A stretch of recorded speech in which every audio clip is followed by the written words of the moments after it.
Eric Eggers, by the way, presents a PragerU video on the whole issue of voter fraud. I'm telling you, forgive me for one moment. I just want to say to my listeners, the pain that I have seeing almost every institution nationally and internationally wrecked, the media, the universities, the medical profession, the voting now. I don't want any of you to lose your balance, but because the only way out of this is to realize that there is an infection. Now, I want your assessment of Gavin Newsom in the most populous state in the union, saying all ballots, and tell me if I'm right, if that's what he has said, all ballots for this coming presidential election will be by mail. Is that what he has said? Yeah, he said he's going to mail everyone that's registered to vote, whether they're a legal voter or not. And that's an entirely separate category. But he's going to mail everyone a ballot. And so, that means that everyone, in the name of safety, will have the opportunity to cast the mail-in ballot. Now, he did in special elections that were held last month for a congressional race in Los Angeles.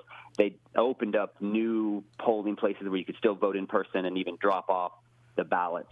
So I think it remains to be seen whether or not people will have the opportunity to cast in-person ballots. I would bet that they will, only because, quite honestly, that people still want to be able to have somewhere to take a ballot, and many people don't trust, as you pointed out, the veracity and validity of mail-in balloting. But in the name of access, Governor Gavin Newsom is mailing everyone that's registered to vote in California a ballot.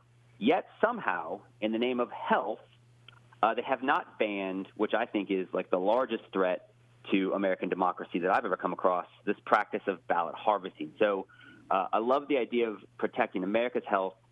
I think I'm worried about the threat to our democracy's health that practices like what Gavin Newsom's doing in California will pose.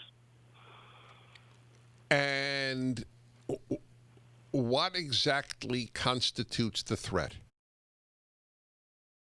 Yeah, it's a great question. So many people in many states, and I don't know how you prefer to vote, Dennis, but I have many friends that prefer to vote by mail. That's an option they currently have. So you can choose to request an absentee ballot from your supervisor of elections and then cast it in and no problems.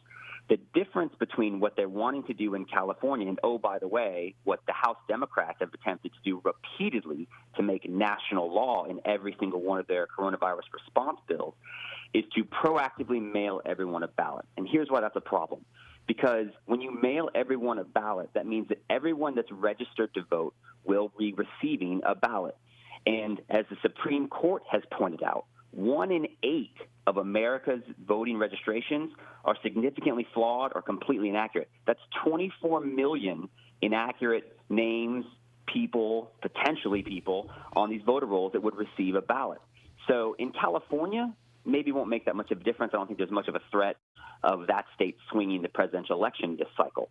But in a state like Michigan... That's right. Hold on. This is vital for my listeners and me to know. Eric Eggers is my guest, and he also has a PragerU video. Do you have a book out? What's the book? I want to tell everybody about it. Yes. Excuse me. Is voter fraud real? That's the video, and the author is Fraud: How the Left Plans to Steal the Next Election. Wow, I'm going to read that tomorrow.